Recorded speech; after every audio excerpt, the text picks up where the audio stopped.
Yeah, crown me king, tell them he Shalom, and welcome to another edition here on the Genesis 49ers page, where we say no to vague interpretations and we give thorough breakdowns.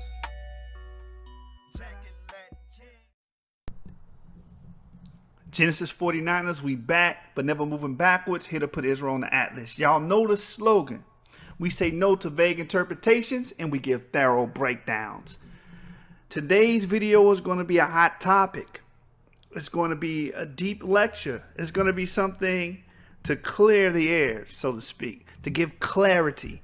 Because many years there has been accusation on the hebraic faith and on those that practice it that we're misogynistic, that there's no place for the woman within our tradition and our teachings and our history and our scriptures.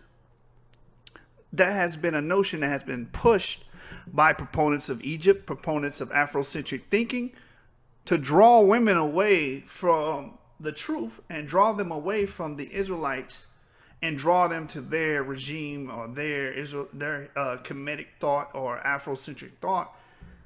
And what happens is a lot of our people, they move on emotion. They don't move on logic. So they were like, oh, you're right. Yeah, that's not for the women. That's not for the women. Now, I have said in prior videos, prior conversations and discussions, the Bible is not against women in general. It's against wicked women, just like it's against wicked and evil men, those that commit iniquity. That's who it's against. Now, it gives you a chance and has mercy. The Most High has mercy on you and wants to give you chance after chance so you can repent and come back into the fold and grow as an Israelite. But just to plain out say that the Bible is misogynistic and those who teach it are misogynistic and that the Bible there's no place for women and never talks about women, you're misled. Now, the first slide I'm going to deal with is going to be a statement Jabari made during a debate against Divine Prospect on Sonetta TV. And this is after the Q&A or during the Q&A after the debate had taken place. And some comments were made. And it's funny how condescending Jabari can be. He will act like he's the authority of the scriptures and he read it 4 times and he knows so much more. And and sometimes he tricks himself and confuses himself and misconstrues of the knowledge of the Israelites that he thinks he's teaching us something. So he brings up Thecla and say, oh, they took the woman, the feminine influence out of the Bible. You know, that's why they removed Thecla.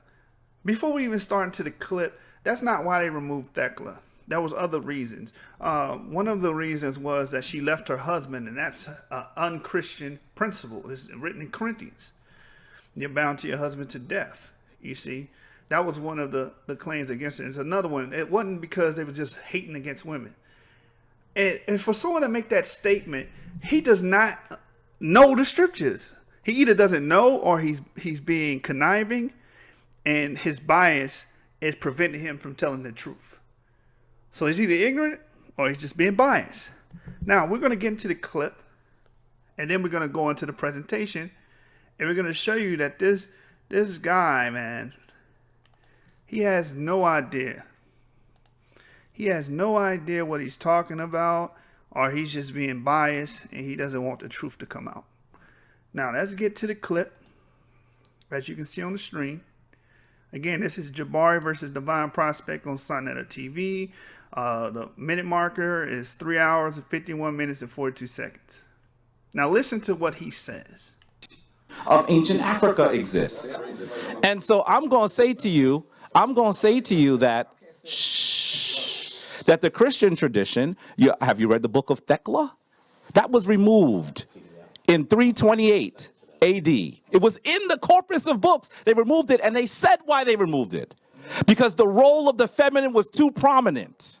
So what I'm challenging you also to do, lovingly challenging you to do, is to say, perhaps what I've been given is not complete. And that in order for me to truly move forward in power in any tradition, I have to make sure that there weren't people that altered what I could read so they can control my behavior.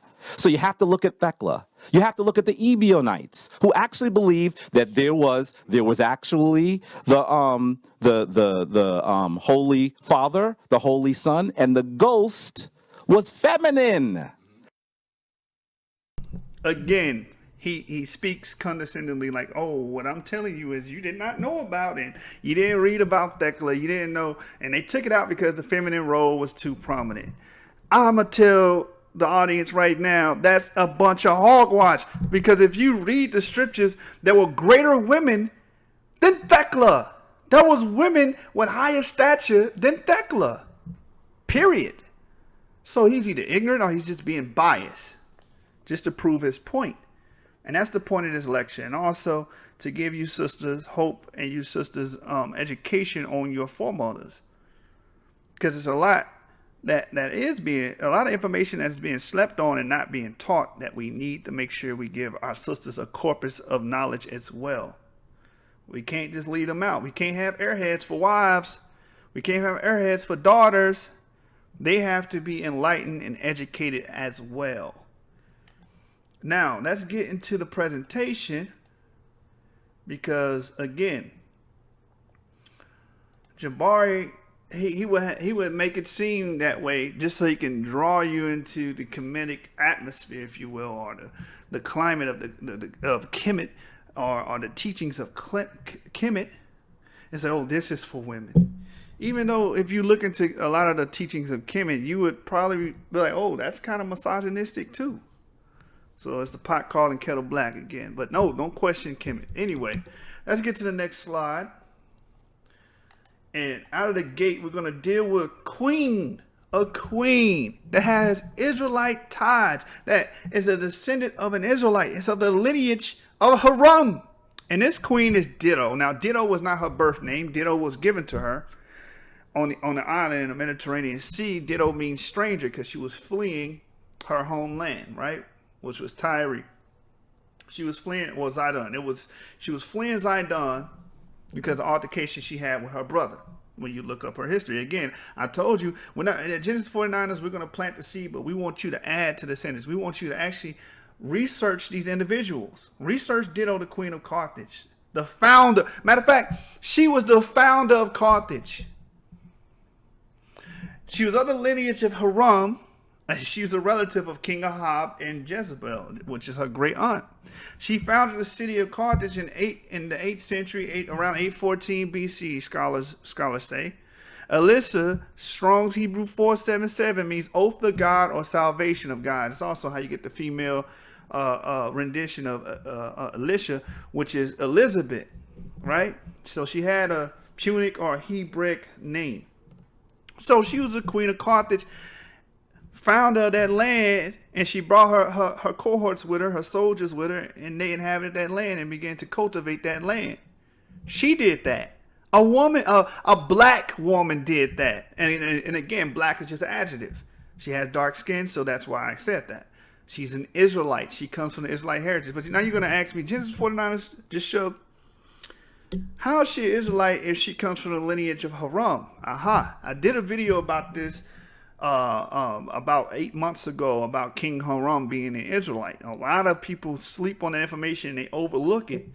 But we're going to get into it. We're going to break it down how this prominent woman, Dido, the Queen of Carthage, or Alyssa, the Queen of Carthage, the founder of Carthage, this prominent woman, right? How she descends from Israelites. I'm going to give you her genealogy. So next slide, we're dealing with Tyre. It says, I will however cite yet a further witness, Menander of Ephesus. This author has recorded the events of each reign in the Hellenic and non-Hellenic countries alike, and has taken the trouble to obtain his information in each case from the national records, writing of, on the kings of Tyre. When he comes to Haram, he expresses himself thus. And that's why this is Josephus against Apion. Right? If you had a complete works, Josephus against Apion is usually in the back. Now, this is why Josephus is so important to history. And a lot of people that study history accredit him because he gives these missing documents light. He gives them the light. because the little we do know about these missing documents is found in his works. Now, let's see what he says about Haram. And again, this is still against Apion. It says, on the death of Abibalus, the kingdom passed to his son Haram, who lived 53 years and reigned 34. He laid the embankment of the broad place, dedicated the golden pillar in the temple of Zeus, went and cut down cedar wood on the mount called Libanus for timber for the roofs of the temples, demolished the ancient temples and built new shrines dedicated to Hercules and Astarte.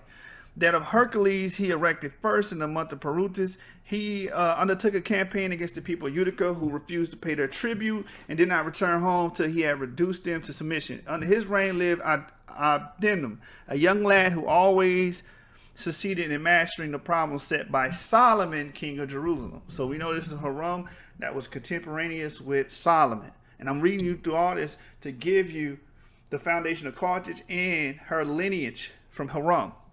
Dido's lineage from Haram. The period intervening between this king and the foundation of Carthage is computed as follows. On the death of Haram, the throne passed on to the son Balbasar, who lived 43 years and reigned 17. His successor, Abdastratus, lived 39 years and reigned 9. The 4 sons of his nurse conspired against him and slew him. The eldest of these, Mithridates, son of Delestartes, mounted the throne and lived 54 years and reigned 12. He was followed by his brother Astarmus, who lived, and it's the next page, 58 years and reigned 9. He was slain by his brother Pheles, who seized the throne and reigned 8 months, having reached the age of 50. When he was slain by Ithabal, priest of Astarte, who lived 48 years and reigned 32, he was succeeded by his son Balasor, who lived 45 years and reigned 6. He, in turn, was succeeded by his son Metan, who lived 32 years and reigned 29, and he by Pygmalion, who lived 58 years and reigned 47. It was in the 7th year of his reign that his sister took flight and built the city of Carthage in Libya. Now, this is the point. That sister is Alyssa, commonly known as Dido. She found it, and she comes from the line of Hiram. And we're going to deal with who Hiram was. What was his pedigree?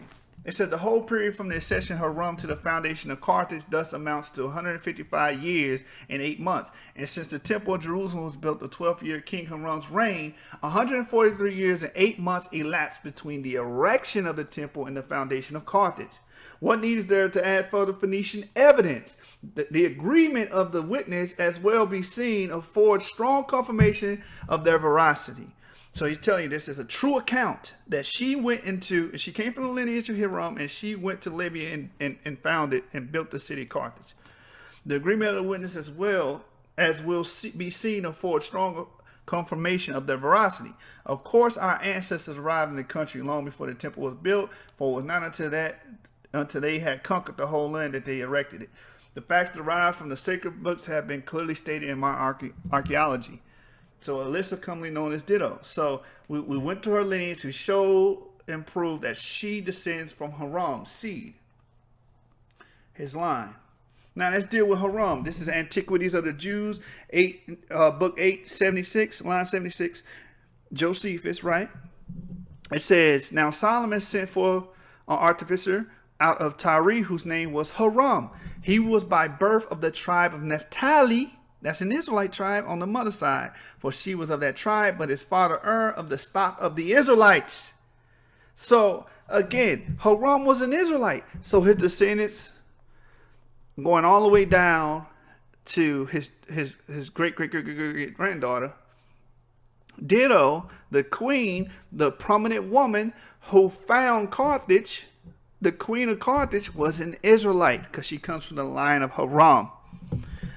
Moving on. So we prove that this sister, this prominent queen, found Carthage, and she is an Israelite, right? So again, remember Jabari said, oh, they want to remove the feminine influence. The feminine influence was too prominent. It doesn't even stop with her. But I just want to start the lecture off with a banger, man. I wanted to start it off right with a queen. To show you Jabari doesn't know the material. He doesn't know the material in question. He doesn't know the tradition in question. So Haram was an Israelite, making her an Israelite because she descends from his line.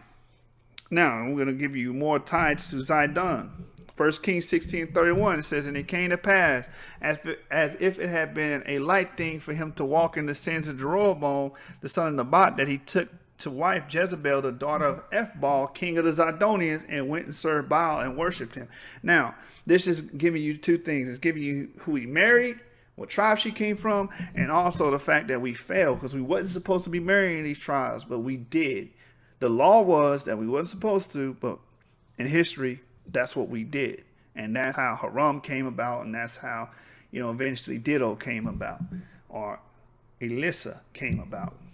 Judges 1:31 says, neither did Asher is a tribe of Israel, one of the tribes of Israel, drive out the inhabitants of Akko, nor the inhabitants of Zidon, so that's the Zidonians, nor of Alab, nor of Akzib, nor of Hebla, nor of Opnik, nor of Rahab.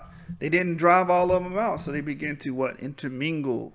They took on some of their customs, and they married them. And that also answers a lot of people that come up with the foolish notion that, the Igbos, Yorubas, and all these people you saying are Israelites, they have Hamitic customs. They have different traditions. They have of course they have African traditions. A lot of our people cling to their customs and follow their ways. That doesn't change up their genetic makeup or their pedigree or their genealogy.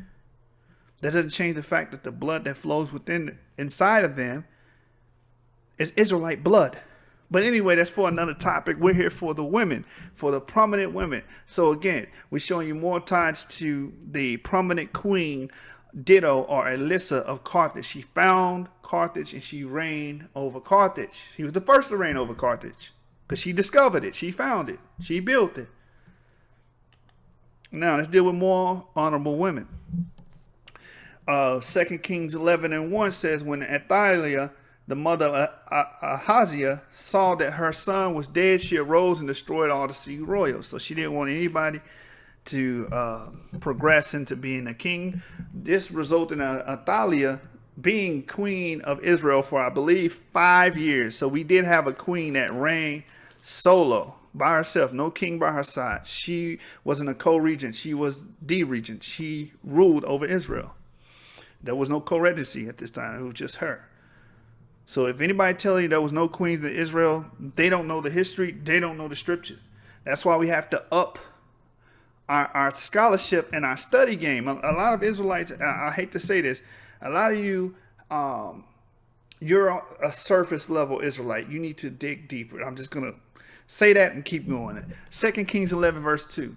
But Jehosheba, the daughter of King Jerome, sister of Ahaziah, took Joash, the son of Ahaziah, and stole him from among the king's sons, which was slain, and they hid him, even him and his nurse, in the bedchamber from Athaliah, so that he was not slain. So this righteous sister, this honorable sister, Jehosheba, in 2 Kings 11:2, saved the son of Ahaziah. Joash will later on become the King Joash, and she saved him and preserved him and raised him and kept him from Athaliah, because Athaliah was going to make sure none of these men from that lineage would rule over Israel. And this was a great work for her. That never happened. King Joash would never have been king. He would have never been able to win those wars he won and win a lot of that land back for the northern kingdom of Israel. So next slide. Now we're going to deal with another queen. Remember, he said, they just want to get rid of all of the prestigious women. These women are too prestigious. That's why they had to remove it. That's why it's not in your custom. That's why you don't know about it.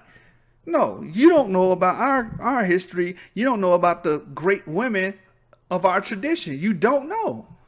So we're going to deal with Queen Kahina, and in order to get the information about her, we're going to go to Travels in North Africa by Nahum Sloots, page 309.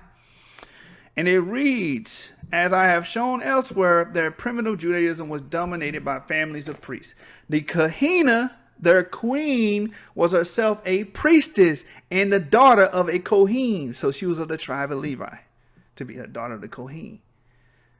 It is the history of this queen which has never been treated in any Jewish work that I'm about to relate. For while traveling in her country, I was able to ascertain the great role which she played. We are dealing now with a legendary, but with a real historic character. Not with a legendary, but with a real historic character.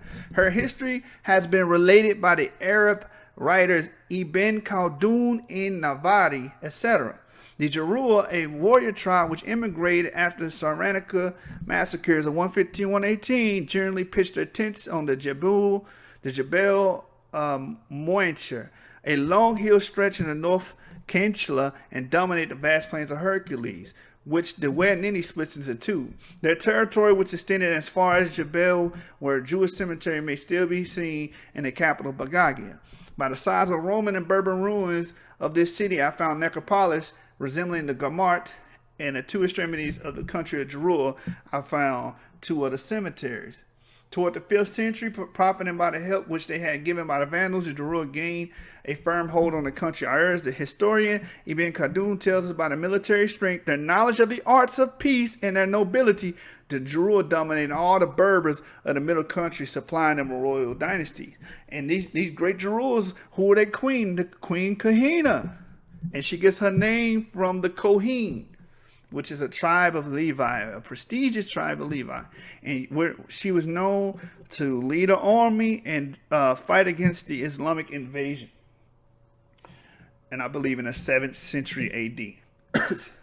But you can read about Queen Kahina, another prestigious queen that's an Israelite from the Levite tribe, Kohen. Next slide.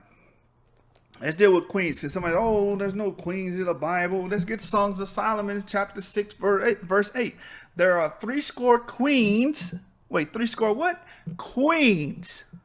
Now, a score is what? 20, right? So there's 80 queens and 80 concubines. I mean, there's 60 queens and 80 concubines, 80 concubines verses without number. So why would it mention queens if Israel didn't deal with queens? Song of Solomon 6 and 9. My dove, my undefiled is but one. She is the only one of her mother. She is the choice one of her that bare her. The daughter saw her and blessed her. The queens and the concubines, and they praised her. So, again, we see that phraseology being used within the Bible, within the Hebrew. We see it there. We see it being within use. So, brothers, you got to get off that trying to say, queen is an evil. Queen is not an evil word. It's just a title of prestige. That's all it is. You can't have a king without having a queen, prince, and princess. You know how it goes. Next slide. Now, let's deal with Judith. Again, Jabari said that getting away, like she was too the position was too prestigious. She was a woman with such prestige, so they had to take her out of the canon. Wait a minute, Judith is found in the books. It's found in the Apocrypha, by the way. And guess what she did? She saved Judea from the tyranny of Holofernes, a general of Nebuchadnezzar, right? She even beheaded him and prevented Bethula from being seized and enslaved via Assyria. That's what she's known for. That's what she's praised for and glorified for. Again, Judith 8:31 says, therefore now pray thou for us, because thou art a godly woman, and the Lord will send us rain to fill our cisterns, and we shall faint no more. The people of Israel went to Judith and asked her for her prayer. You're talking about a position of prestige. You're talking about a feminine role that was in high honor. All of the Israelites went to her for prayer. So what does that make her? A prophetess, man. A priestess, whatever you want to call it. So the Bible does deal with these type of women. The Bible does record the acts of these righteous women, these priests, these prophetess, and queens. Our scriptures, our texts, and our recordings do talk about these women. So don't let no commission, Afrocentric BS you out of your history and out of your tradition and your ancestors and your foremothers. So let's keep it going.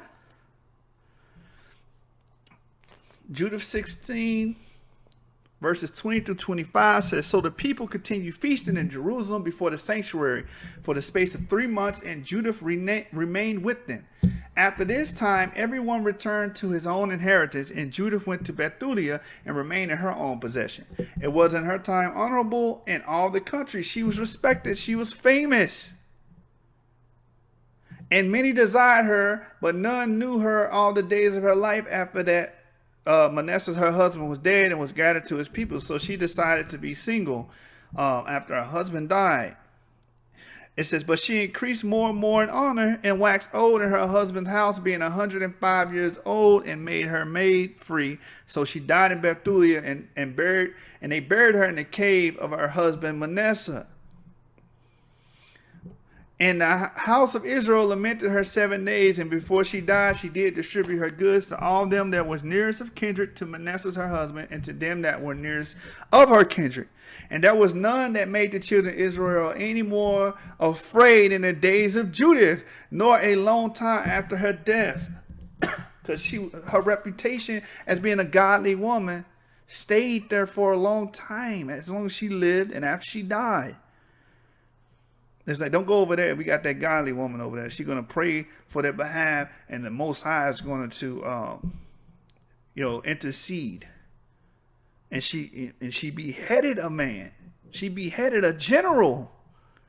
This is a very famous woman. Prestigious. So what is Jabari talking about? Oh, they removed this. Y'all don't know about Thecla. Thecla is a small spectacle in the spectrum compared to these other women we've been mentioning. She's small. She's small to Dido. She's small compared to Judith. She's small compared to Queen Kahina, who helped fight against the Islamic regime and led her army and was the queen of Israel. She's small compared to them. Not saying she's not important, but you're trying to claim that, oh, you guys don't know this, you don't know that. What about Thecla? Well, we already know about Judith, Kahina, and Dido. Now let's keep talking. Let's keep going. How did he not know about this? This is my question. Esther, she was a what? She was a queen. Esther or Hadassah spoiled Haman the Agagite's plan to massacre the Israelites within the Persians' jurisdiction, and she used her power and influence as a queen to decree the holy day Purim. Now that's powerful because she enacted a holy day that we keep to this day, Purim. We celebrate Purim because of our foremother Esther. She enacted that decree and that law. She used her power and her influence as being a queen. Esther 9:1 says, now in the 12th month, that is the month Adar, on the 13th day of the same, when the king's commandment and his decree drew near to be put into execution, and the day that the enemies of the Jews hoped to have power over them, now it was turned to the contrary, that the Jews had ruled over them that hated them, because Esther interceded, was able to spoil Haman's plan, and we were allowed to war with Haman and the Agagites and rid them out of the land because of Esther, the queen. That's a high prestigious role. Esther 9 verse 25. But when Esther came before the king, he commanded by letters that his wicked device, which he devised against the Jews, should return upon his own head, and that he and his sons should be hanged on the gallows. And that's talking about Haman the Agagite and his sons. Esther came before the king and was able to persuade him. And the decree of Esther, chapter 9, verse 32, and the decree of Esther confirmed these matters of Purim, and it was written in the book. She's the reason why you got the high holy day Purim. Yes, a woman is the reason why you celebrate one of your holy days. And the what faith? The Judaic and Hebraic faith. The faith that's so misogynistic, that hates women, that's against women. But we have plenty of righteous, godly women throughout the text and our scriptures and our history. Don't let these hotepas have you step away from your true heritage. Now, again, for the sisters watching, let's keep going. Deborah. Now, everybody talks about Deborah. We know about Deborah, but let's bring her out. Because Judith was really like Deborah. She was like a judge of Israel. She was a prominent prophetess just like Deborah. Now, let's read about Deborah. She led Israel to victory against King Jabin of Canaan, who oppressed Israel for 20 years. She is a prominent prophetess and ruler of Israel's history. Judges 4. Chapter 4, verses 4 through 5.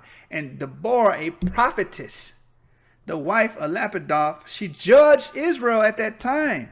And she dwelt under the palm tree of Deborah between Ramah and Bethel and Mount Ephraim. And the children of Israel came up to her for judgment. She was a ruler of Israel.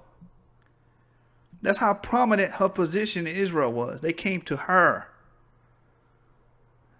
Deborah, we need rain. We're in a famine. Deborah, what are we going to do? The enemy's coming. We need you to intercede for us so we can get, strength and courage to take down the enemy from Yah. But according to Jabari's narrative, this isn't in the Bible. This shouldn't be there. They should have removed it from the canon. Get out of here, man. So that's the Deborah. Let's deal with Huldah. Huldah in 2 Kings 22 and 13 and 17. It says, Go ye inquire of the Lord for me and for the people and for all of Judah concerning the words of this book that is found. For great is the wrath of the Lord that is kindled against us, because our fathers have not hearkened unto the words of this book to do according unto all which is written concerning us. So Hilkiah the priest and Hakam and Akbor and Shaphan and Ahashiah went unto Huldah the prophetess, the wife of Shalom, the son of Tikvah, the son of Harhas, keeper of the wardrobe. Now she dwelt in Jerusalem and in college, and they communed with her. This is a priest, somebody that's high prestige and has a position himself. He's going to a woman, a prophetess, concerning the words of this book that is found. They said, look, decipher this. What does this mean? We need your insight, Huldah. And she said, unto them, thus saith the Lord God of Israel, tell the man that sent you to me, thus saith the Lord, behold, I will bring evil upon this place and upon the inhabitants thereof, even all the words of the book which the king of Judah have read, because they have forsaken me and have burned incense unto other gods, that they might provoke me to anger with all the works of their hands. Therefore my wrath shall be kindled against this place and shall not be quenched. So they went to a prophetess. She gave them the lowdown on the scriptures. She said, this is what this means. I got this. They went to her. So she had to have a reputation in Israel for them to even consider her. But there's no prominent women in our tradition. Gravely mistaken. Gravely mistaken. Let's keep going. Now you got the 4 righteous women in Acts 21, 8, 9. Let's read it. And the next day, we that were of Paul's company departed and came unto Caesarea. And we entered into the house of Philip the evangelist, which was one of the 7, and abode with him. And the same man had 4 daughters, virgins, which did prophesy. So this is written in the text in the New Testament about these 4 daughters. Holy women that prophesied. Let's keep it going. Acts 18 and 26. A lot of you should be familiar with this as well. He began to speak boldly in the synagogue, whom when Aquila and Priscilla is the wife, had heard, they took him unto them and expounded unto him the way of God more perfectly. And I believe this is Apollos they're dealing with. Priscilla, wait a minute. She expounded the way of God more perfectly with her husband? I thought we were misogynistic and our women did not engage in these type of matters. Give me a break. Let's go on. We got Athrai. Now, the works of Athrai have been lost. The little we do know about her is from the Chronicles of Jeremiah. And through the Chronicles of Jeremiah, it says, concerning them, the prophets Athrai, concerning who? The Israelites that went to Cush and went to the other side of the rivers of Cush, going into West Africa. And that's a different topic. I already did a video about the Jews of Africa. Go check that out. But this prophetess wrote about them. Right? Athrai, the daughter of Pusai, prophesied they should bring my offering. And that's from the Chronicles of Jeremiah. We got black imagery to the right. because we know we need that to combat that white supremacy. Like I always say, what's worse than white supremacy is black infidelity. I got that from a brother named Stephen Pierce. Wise brother. Let's keep going. We got Lydia, Acts 16, 14 through 15. Another sister, another prominent sister. It says, and a certain woman named Lydia, a seller of purple of the city of Thyatira, which worshiped God, heard us, whose heart the Lord opened, and she attended unto the things which were spoken of Paul. And when she was baptized in her household, she besought us, saying, if you have judged me to be faithful to the Lord, come into my house and abide there. And she constrained us. It's another righteous example. Next slide. Acts 9:36 through 40. Now, this one right here is very peculiar. And I remember when I first learned about this, I was like, wow, this is something we should teach out on the street to women. To boost their spirit, boost their morale, encourage them, exhort them. We're not all about turn down. We're about building. So Acts chapter 9, verse 36 to 40 says, now there was at Joppa a certain disciple named Tabitha, which by interpretation is called Dorcas. So wait a minute. Tabitha was a disciple. She was a disciple of Christ. She was a disciple of the apostles. And it said this woman was full of good works and alms deeds, which she did. So she did the work of the Most High. But he want to tell you, her position was too prominent. What about Tabitha? And it came to pass in those days that she was sick and died, whom when they had washed, they laid her in the upper chamber. And forasmuch as Lydia was nigh to Joppa, and the disciples had heard that Peter was there, they sent unto him 2 men, desiring him that he would not delay to come to them. Then Peter arose and went with them. When he was come, they brought him into the upper chamber, and all the widows stood by him weeping, and showing the coats and garments which Dorcas made while she was with them. And Peter put them all forth, and kneeled down and prayed, and turned him to the body, and said, Tabitha, arise. And she opened her eyes, and when she saw Peter, she sat up. Tabitha was so important to the community, and her works were so important and pertinent to the people around her and the other disciples. When she died, they said, let's go get Peter. Go get Peter. Get Peter. Somebody go get Peter. We cannot allow this sister to die. She is too important to our cause and our movement. But he want to tell you, y'all don't know about this because she was too prominent. Tabitha is prominent. Esther is prominent. Athrai is prominent. These are all prominent women of the Bible. Dido, she's a prominent Israelite. Alyssa, she's a prominent Israelite. Queen Kahina, she's a prominent Israelite woman. So don't give me that BS about that. That's why in Genesis 49 we say no to vague interpretations and we give thorough breakdowns. We're not here to play with the information. We're here to raise the ruins of David. That's all of you viewers that are listening that are black, Hispanic, Native American, or any Israelite that's scattered on the earth. We're here to rebuild our knowledge and wisdom in the spiritual and the physical. Because we also want to make works, fruits, build houses, build businesses, have an economic plan. Build schools. We want to take it to the next level. We want to make this knowledge manifest. But that's for another topic as well. Let's get to the next slide. Again, she was so prominent and important to the community. They said, let's go get Peter. We got to revive her. She can't die on us. She's way too important. And this is a woman named Tabitha, a.k.a. Dorcas. Solomon, here we go. 1 Kings 2:19. A lot of people read over this. Bathsheba therefore went unto King Solomon to speak unto him for Adonijah. And the king rose up to meet her and bowed himself unto her and sat down on his throne and caused a seat to be set for the king's mother. And she sat on his right hand. His mom was so prominent that she sat on the right hand side of Solomon. That's very prestigious. Wait, why is that in the Bible? We're so misogynistic. Israelite customs so misogynistic. We hate women. But his mother sat right next to him on the right-hand side of him. That's 1 Kings 2:19. Again, don't let these hoteppers fool you. They don't know the material. They're either biased or they're being ignorant. Exodus 1:15, verse 20. And the king of Egypt spake to the Hebrew midwives, of which the name of one was Shipra, and the name of the other Puah. Now, her name is also mentioned in the Brooklyn Papyri. For all the people that want to say there's no history that agrees with the Exodus. There's no history that Israelites were ever in Egypt. That's a lie. It's in the Brooklyn Papyri. You have Israelite names in it. You have tribe names found in the Brooklyn Papyri. You have her name, most notably. And he said, when you do the office of a midwife to the Hebrew women and see them upon the stools, if it be a son, then you shall kill him. But if it be a daughter, then she shall live.